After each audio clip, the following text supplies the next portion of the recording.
everyone, it's Kathleen Miller, intuitive lifestyle expert, and today's tip is around intuitive eating. And I'm actually going to be doing a series of tips because this is so huge. I'm working on it with constant clients wanting to understand their bodies better, develop the body-mind connection better, as well as really living this practice in my own life. So being a professional intuitive, this is something, I really strive to be very fine-tuned with my body all the time and help coach clients into that understanding and that high level of connection for themselves.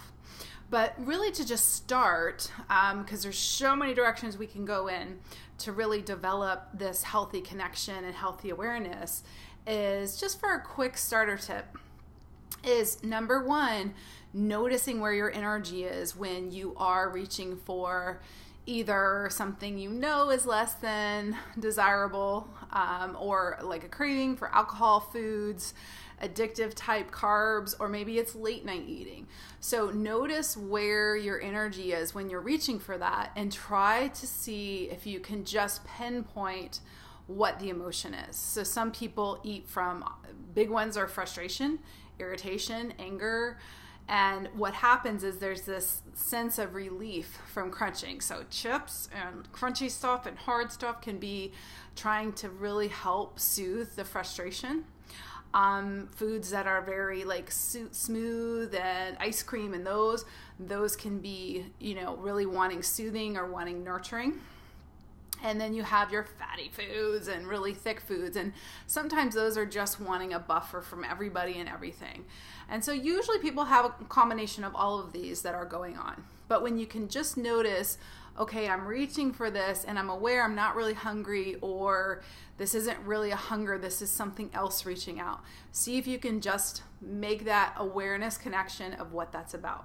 And then number two, not beating yourself up if you do choose it. To be able to just say, okay, I'm going to choose this, but just be aware of my body really being present with it. Sometimes when you just do that and you become present with the ice cream or with the cookie, all of a sudden it changes it because you're not defaulting to an unconscious habit. You're beginning to kind of wake up to what you're doing.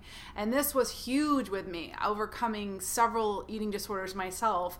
When I really began to just connect the dots and keep bringing consciousness into what I was doing, it really began to dismantle this default into just crazy compulsive eating. And then number three is taste.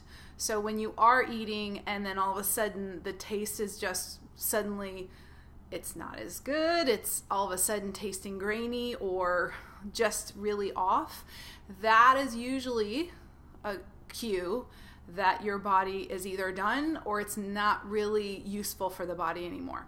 And this can happen with healthy foods too. There's times, a couple days ago I made a health shake, just like, oh, I want to have this ready for me in the fridge.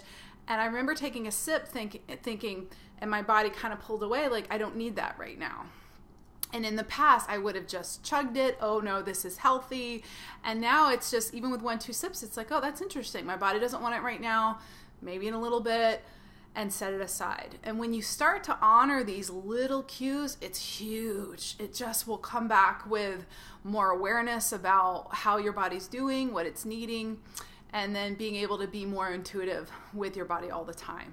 So I hope this has been helpful for you. Again, my name is Kathleen Miller, intuitive medium, and I would love to, if you ever want to be able to do a session to learn more about your body and what your body's rhythm is, what it's doing, you can always find out more about on my website, Intuitive Lifestyle Success. And I also have a free e-course, which is activating your intuition and learning about how intuitive lifestyle is the key to optimum body, business, and life. And so again, you can find out about that on the site. So thank you so much for being here today, and be well.